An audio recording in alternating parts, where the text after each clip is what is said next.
लेकिन जब मेरा और जुगनू का उतरा हुआ चेहरा देखा तो वो भी सर झुकाए खड़े हो गए। लाशें उठवाओ और पुलिस को मुतल्ला कर दो, मुझे शहर जाना पड़ेगा, दिलावर से बात करना जरूरी हो गया है। जुगनू ने कहा, क्या निजाम शाह से मदद लोगे? मैंने किसी ख्याल के तहत पूछा। हाँ, पुलिस को वही लोग संभाल सकते हैं। वो बोला, अब हमारे बस में ये गेम नहीं रही।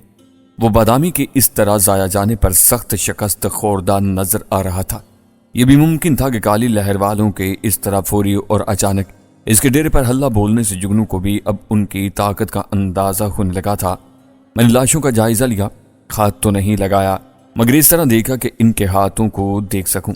मुझे काली लहर वाली अंगूठियों की तलाश थी जो मुझे सिर्फ 2 लाशों के हाथों की उंगलियों में पहनी हुई नजर आ गईं। मैंने वो उतार ली। अब इनका क्या फायदा? जुगनू मायूसी से बोला, मैं इनका बाद में आराम से मुआयना करना चाहता हूं। मैंने जवाब दिया, तब फिर एक अंगूठी मुझे भी दे दो, पुलिस को तफ्तीश में मदद मिल सकती है। मुझे उसकी बात से कोई इख्तलाफ नहीं हुआ। मैंने एक अंगूठी उसे दे दी। उसके भाई अदील के कत्ल के सिलसिले में मामला अब वाज़ेह हो गया था। जुगनू को अब मुझ पर कोई शक व शुबा नहीं रहा था। मेरी यही कोशिश थी कि किसी तरह पहले हम इस पुरस्रार मामले का खोज लगा लें। अभी पुलिस तक बात न पहुंचे, मगर इसका यह मतलब भी नहीं था कि हम अपने ही तौर पर इस सारे मामले को देखते रहते। लेकिन मैं चाहता था कि काली लहर वाले ग्रोह का पहले कुछ न कुछ कच्चा चिट्ठा सामने आ जाता। यूं पुलिस के हाथ कुछ ठोस सबूत आ जाते और फिर इन पर हाथ डालना निस्बतन आसान हो जाता। अब यह सब होता मुश्किल ही नजर आ रहा था, क्योंकि मुझे अंदाजा था कि पुलिस न इस काली लहरों वाली अंगूठी में दिलचस्पी लेगी और न ही इस पुरस्रार ग्रोह का खोज लगाने में कोई कदम उठाने वाली थी। रवायती तफ्तीश होती और फिर यह मामला बगैर हल हुए महीनों बल्कि सालों चल सकता था। मैंने जुगनू से जाने की इजाजत चाही तो मेरे कंधे पर हाथ रखते हुए बोला, यार, इसमें कोई शक नहीं कि तूने इन चंद दिनों के साथ में अपनी बात की सच्चाई मेरे सामने साबित कर दी, वरना मैं तुझे ही अपने भाई का कातिल समझे हुए था। लेकिन तूने जिस तरह अपनी जान लड़ाकर असल कातिलों को बेनकाब करने की मेरे साथ कोशिश की, वो भी मैं नहीं भुला सकता। वो इतना कहकर रुका। मैं चुप रहा। वो शायद आगे भी कुछ कहना चाहता था। बोला, लेकिन यार सोहराब, कुछ तो है तेरे अंदर, कोई ऐसी बात जो मुझे तेरे एहतराम पर मजबूर कर रही है। मुझसे कोई बदतमीजी या गलत फहमी में सख्ती हो गई हो तो मुझे माफ कर देना यार। कैसी बातें कर रहा है यार जुगनू? कहते हुए मैंने अपने दोनों बाजू फैलाकर उससे मुआनका कर डाला। वो भी मेरे गले लग गया। वो गलत फहमी थी। अब पिछली बातें भूल जा, हो जाता है ऐसा। आखिर को तेरा बड़ा भाई कत्ल हुआ है, ये कोई मामूली बात नहीं थी। मुझे भी इसका अफसोस है। तेरा भी हक है कि जिस पर तू अपने भाई के कातिल होने का शुबा करे उसे पुलिस के हवाले कर सके। मेरी बात पर उसका आजुर्दा चेहरा कुछ रोशन हुआ और वो बोला, पर तू अब जा कहाँ रहा है? घर वालों की खबर लूं तो परेशान हो रहे होंगे, मिलते हैं फिर। मैं कौन सा हमेशा के लिए जा रहा हूँ, पुलिस तफ्तीश के सिलसिले में भी मैं हाजिर हूँ। वो खुश हो गया। इस बार वो बड़ी गर्मजोशी से मेरे गले मिला, फिर बोला, हम भी शहर चल रहे हैं, हमारे साथ ही चलो। तुझे जिस तरह तेरे घर से लिया था इसी तरह छोड़ेंगे। उसकी बात पर मैं मुस्कुरा दिया। मैं घर पहुंच गया था। रहीम बाबा से पता चला कि राहिला और फौजिया सैर के लिए बाहर निकली हुई थी। घर में बैठे बैठे दोनों उकता जाती थी, इसलिए मैंने उन्हें बाहर हल्की फुल्की सैर करने की इजाजत दे रखी थी। वो जल्दी लौट आई तो उन्होंने मुझे देखते ही सुकून का सांस लिया, मगर नहायत तशवीश से ज़्यादा अंदाज में सवालों की बौछार भी कर दी। रहीम बाबा भी परेशान थे। बहरकैफ मैंने अलग कमरे में इन दोनों को ले जाकर सारी कथा सुना डाली। ये दोनों मेरी साथी थीं। हम तीनों का मरना जीना एक साथ था, इसलिए मैं इनसे कुछ भी मख्फी नहीं रखना चाहता था। पेश आमदा हालात से इनकी आगाही भी जरूरी थी, लेकिन जैसा कि मज़कूरा होता रहा, राहिला की बनिस्बत फौजिया ऐसे हालात में एकदम और कुछ ज्यादा ही मायूसी का शिकार होने लगती थी। तहम यह भी हकीकत थी कि ऐसा आर्जी तौर पर होता था, वो फिर इन हालात से नबुर्द आजमा होने के लिए तैयार हो जाती थी। राहिला अलबत्ता इब्तदा ही से पुरजोश थी, बल्कि उसने तो मुझे मुश्किल वक्त में मुफीद मशवरे भी दिए थे, और इसीलिए मैंने इन दोनों को इतनी तो इजाजत दे रखी थी कि कनूतियत दूर करने के लिए वो दोनों कभी कभार रहीम बाबा के साथ या कभी अकेली सैर के लिए निकल जाया करती थी। तहाँ मैंने इन्हें चौकन्ना और होशियार रहने की भी ताकीद कर रखी थी। काली लहर, ये सब सुनने के बाद राहिला मुतहय्यर अंदाज में बुड़बुड़ाई। फौजिया भी बेचारी परेशान नजर आने लगी थी।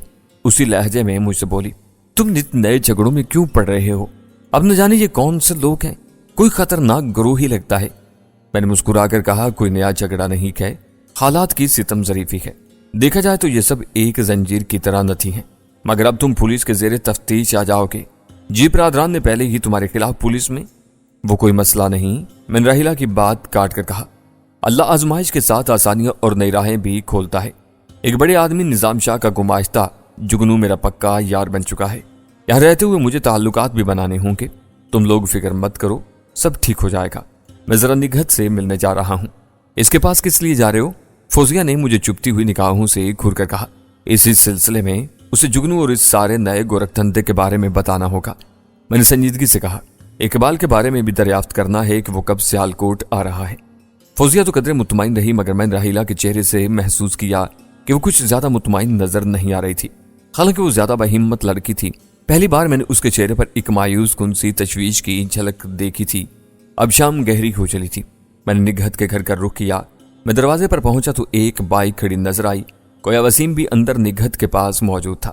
میں نے ہولے سے دروازے پر دستک دی۔ ذرا دیر بعد وہ کھلا، سامنے وسیم کھڑا تھا۔ اس کے گزشتہ ناگوار رویے کے سبب میں اپنے چہرے پر مسکراہٹ لائے اور ہائے ہیلو کیے بغیر سنجیدگی سے بولا، مجھے نگہت سے ملنا ہے۔ اگرچہ میرا اس گھر میں آنا جانا بلا روک ٹوک تھا اور مجھے کسی سے پوچھنے کی ضرورت بھی نہیں تھی، کم از کم وسیم سے تو بالکل بھی نہیں، مگر پھر بھی میں نے اخلاقاً ہی ایسا کہا تھا۔ وسیم کی آنکھوں میں فتنے کی جھلک کو میں نے محسوس کیا، لہذا حسب سابق اس کے ماتھے پر شکن سی ابھری۔ وہ سرد اور روکھے لہجے میں بولا، وہ اس وقت آرام کر رہی ہے۔ تو پھر تم یہاں کیا کر رہے ہو؟ مجھے بھی اس بار اس کے رویے پر غصہ آ گیا، تاہم میں نے یہ جملہ سپاٹ لہجے میں ادا کیا تھا۔ اس کے چہرے کی ناک سرخ ہو کر پڑپڑائی ضرور تھی اور جواب میں اس کے ہونٹ سخت الفاظ کے لیے متحرک بھی ہوئے، مگر وہ شاید کچھ سوچ کر کمال ضبط سے کام لے کر بولا، میں بھی ابھی جا رہا تھا۔ ٹھیک ہے، جاؤ پھر۔ میں دوبارہ دروازے پر دستک دے دیتا ہوں۔ بہن جی تو ہوں گی ہی اندر۔ میں نے بھی فوراً کہہ دیا۔ اس بار وہ سخت لہجے میں بولا، میں یہاں سے جاؤں یا نہ جاؤں تم سے مطلب؟ اسی اسنا میں عقب سے شگفتہ خاتون کی آواز ابھری، کون ہے وسیم بیٹا؟ سلام بہن جی، میں ہوں سوراب۔ میں نے بھی ہانک لگا دی۔ ارے اندر آ جاؤ نا بیٹا۔ میری آواز سن کر وہ وسیم کے پیچھے سے نمودار ہوئیں۔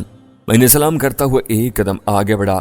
وسیم نے ابھی تک مجھے راستہ نہیں دیا تھا، مگر میرے قریب آ جانے پر تو ہن کرہن ہٹا۔ میں بھی ڈھٹائی سے اندر داخل ہو گیا۔ زحمت کی معافی چاہتا ہوں، دراصل نگہت سے مجھے ایک ضروری بات کرنا تھی۔ زحمت کیسی بیٹا؟ تم بھی گھر کے فرد ہی ہو، جب چاہے آ سکتے ہو۔ شگفتہ خاتون اسی شفقت سے بولی، نگہت اندر موجود ہے، جاؤ مل لو۔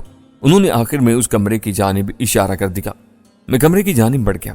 اسی وقت عقب سے کسی کے ہولے سے بولنے کی آواز میرے کانوں سے ٹکرائی، آنٹی یہ کیا کہہ رہی ہیں آپ؟ ایک کرمنل کو اپنے گھر کا فرد کہہ رہی ہیں؟ یہ وسیم تھا۔ اس نے میرے بارے میں یہ نازیبا الفاظ شگفتہ خاتون سے کہے تھے۔ میرے قدم وہیں کمرے کے دروازے پر ہی رک گئے۔ یہ کیا کہہ رہے ہو وسیم بیٹے؟ کس نے تم سے کہہ دیا کہ سہراب کرمنل ہے؟ یہ شگفتہ خاتون تھیں جو خولے سے جواب میں بولی تھی۔ میں وہیں سے پلٹا اور سیدھا وسیم کی جانب لپکا۔ شگفتہ خاتون جھیپ سی رہی تھیں۔ اسی طرح مجھے پلٹتے دیکھ کر وہ بھی پریشان سی ہو گئیں۔ وسیم البتہ کچھ بوکھلا گیا۔ اے مسٹر، میرے بارے میں آئندہ کسی سے زبان سنبھال کر بات کرنا۔ یہ تو تم اس گھر میں ہو، باہر میرے بارے میں یہ سب کہنے کی جرت بھی مت کرنا۔ یاد ہے نا اس رات کا واقعہ؟ کیسا حشر کیا تھا میں نے اس لڑکے کا جو اپنے ساتھیوں سمیت تمہیں اور نگہت کو تنگ کر رہا تھا۔ وسیم کا چہرہ غصے سے لال بھبوکا ہو گیا۔ کیا مسئلہ ہے؟ اچانک عقب سے نگہت کی آواز آئی۔ وہ شاید سن رہی تھی۔ یہ مجھے کرمنل کہہ رہا تھا، سوچا اس کی غلط فہمی دور کر دوں۔ شکر ہے کہ یہ بات اس نے تمہاری چت تلے کہی ہے، کیونکہ اس وقت میں صرف زبان ہی چلا سکتا تھا۔ میں نے مڑ کر نگہت سے وسیم کے متعلق کہا۔ اس تذلیل پر وسیم نے پرتعش انداز میں اپنے ہونٹ بھینچ لیے۔ وہ بے بس سا محسوس ہو رہا تھا، شاید اسے بھی اس گھر کے سکون کا پاس کرنا پڑ رہا تھا۔ تم جاؤ وسیم، نگہت نے اس سے کہا۔ مجھے اب جانا ہی پڑے گا، وسیم نے بھنائے ہوئے لہجے میں کہا اور بیرونی دروازے کی جانب بڑھ گیا۔ اندر آ جاؤ سہراب، نگہت نے نرم لہجے میں مسکرا کر کہا۔ ایک منٹ، میں نے نگہت کو انگلی سے اشارہ کرتے ہوئے کہا اور پھر پریشان سی کھڑی شگفتہ خاتون سے مخاطب ہو کر ملائمت سے بولا، بہن جی معافی چاہتا ہوں۔ دراصل وسیم کا رویہ میرے لیے آج ناقابل برداشت ہو گیا تھا، اسی لیے میں نے اسے تھوڑی سی ڈوز دینا ضروری سمجھا۔ نہیں بیٹا، معافی کی کیا بات ہے؟ معافی تو ہمیں مانگنا چاہیے وسیم کے رویے پر، تم تو بہت اچھے انسان ہو۔ شکریہ بہن جی۔ میں اندر آ گیا۔ نگہت بستر پر بیٹھ گئی۔ شگفتہ خاتون بھی ہمارے پیچھے پیچھے چلی آئیں اور نگہت سے بولی، تم وسیم کو سمجھاتی کیوں نہیں ہو نگہت؟ میں نے تو آج دیکھا کہ وہ کس لہجے اور کس رویے سے بات کر رہا تھا سہراب کے ساتھ۔ شگفتہ خاتون نے بیٹی سے کہا، پھر مجھ سے بولی، بیٹا میں اس کی طرف سے معذرت کرتی ہوں، تم برا مت ماننا۔ دراصل نہیں بہن جی، اب دل پر نہ لیں، کسی کے لیے کسی کو غلط فہمی ہو جاتی ہے۔ मैंने उनकी बात काट कर इनकी गोया खिफत मिटाने की गर्ज से कहा, बस सोच ही का फर्क होता है। हालांकि वसीम को सोहराब बेटे का एहसान मंद होना चाहिए, इसी की वजह से तो वो पुलिस से रिहाई हासिल कर सका था। मुझे भी अफसोस से यह कहना पड़ता है कि वसीम की सोच बहुत छोटी है। निगहत ने भी लुकमा दिया, छोड़ो इन बातों को, मुझे एक जरूरी बात करना थी। मैंने मौजू बदला, फिर शगुफ्ता खातून से मुखातिब हुआ, बहन जी मैं घर से ही आ रहा हूं और आप प्लीज किसी चीज का तकल्लुफ बिल्कुल मत कीजिएगा। चाय तो पी लो बेटा, हमने भी नहीं पी, तुम्हारे बहाने ही सही। वो बोली तो मैं मुस्कुरा दिया।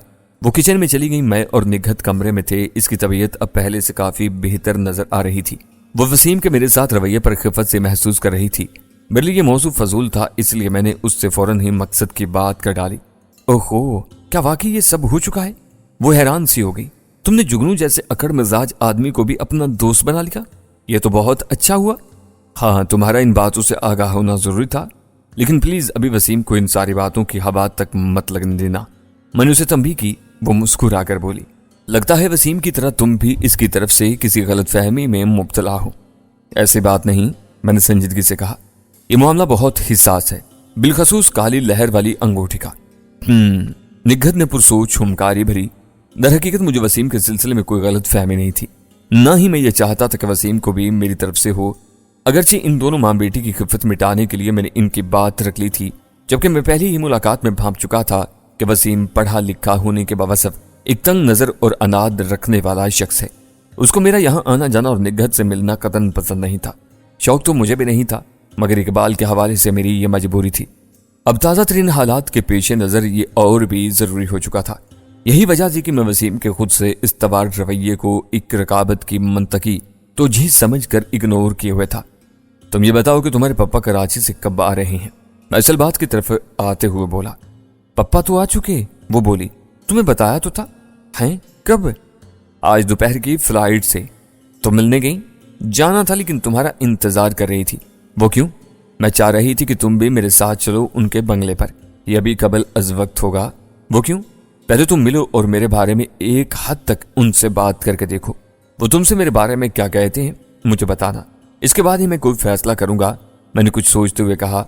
वो भी लम्हा भर के लिए कुछ सोचती रही, फिर एक गहरी सांस लेकर बोली, जैसे तुम्हारी मर्जी, तुम अपने हालात को बेहतर समझते हो, इनसे और कोई बात मत करना। मसलन यही कि मैं यहाँ कहाँ मुकीम हूँ, जुगनू और काली लहर वाली तंजीम वगैरह से मुतल्लिक बस मुतलका गुफ्तगू जो अब तक मैं तुम्हारे पप्पा के हवाले से तुम्हें बता चुका हूँ।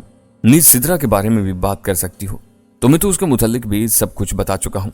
याद आया, चौधरी जी बरादरान के सिलसिले में भी। ठीक है, वो मेरी बात का मकसद समझते हुए बोली, मैं शायद आज शाम या रात ही में उनसे जाकर मिल लूं। ओके, मैं चलता हूं अब, कहते हुए मैं उठ खड़ा हुआ। अरे बेटा कहाँ चल दिए, मैं चाय लाई थी। इसी वक्त शगुफ्ता खातून दरवाजे पर नमूदार हुई, इनके हाथ में ट्रे थी। मैंने मुआजरत करते हुए कहा, आप लोग चाय पी लें, मुझे इजाजत दें। मैं वहां से चला आया। इसके बाद मैंने अपनी कार में सीधा उस्ताद जोजी के अड्डे का रुख किया। वही कदीम तर्ज का मोहल्ला, मगर कुशादा, जा बजा घर, छत्तें, चौबारे और बल खाती गलियां। सिरे पर वो यक मंजिला इमारत थी जो उस्ताद जोजी का अड्डा कहलाती थी। यहाँ मैं अब दूसरी बार आ रहा था। इस बार मेरा यहाँ आने का मकसद अगरचे बहुत खास था, तहम मैं इस बहाने से ही जोजी का शुक्रिया भी अदा करना चाहता था कि वसीम को उसने बहरहाल थाने से रिहाई दिलवा दी थी। वहां मुझे परवेज मिला, जुबैर भी था। जोजी मुझे दोबारा बहुत जल्द अपने अड्डे पर देखकर बेहद खुश हुआ और शाबाश है, अपने मखसूस लहजे में बोला, सौ रब दी, तुझे दोबारा देखकर दिल खुश हो गया। पर ये क्या, तू कुछ परेशान लग रहा है यार। हाँ यार, कुछ ऐसी ही बात है, मैंने संजीदगी से कहा। हम दोनों बैठक में आ गए। परवेज और जुबैर से भी मुलाकात हुई, कबीर को भी देखा। इसने मुझ पर ऊपरी सी नजर डाली। ओए गले मिल, जोजी ने उसे हुक्म दिया। कबीर बाजू फैलाकर मेरी जानिब बढ़ा। जवाब में मैंने भी फराख्तिली का मुजाहिरा किया और उठकर बड़ी गर्मजोशी से उसके साथ मुआनका किया। मुस्कुराया भी। कबीर चुप चुप था।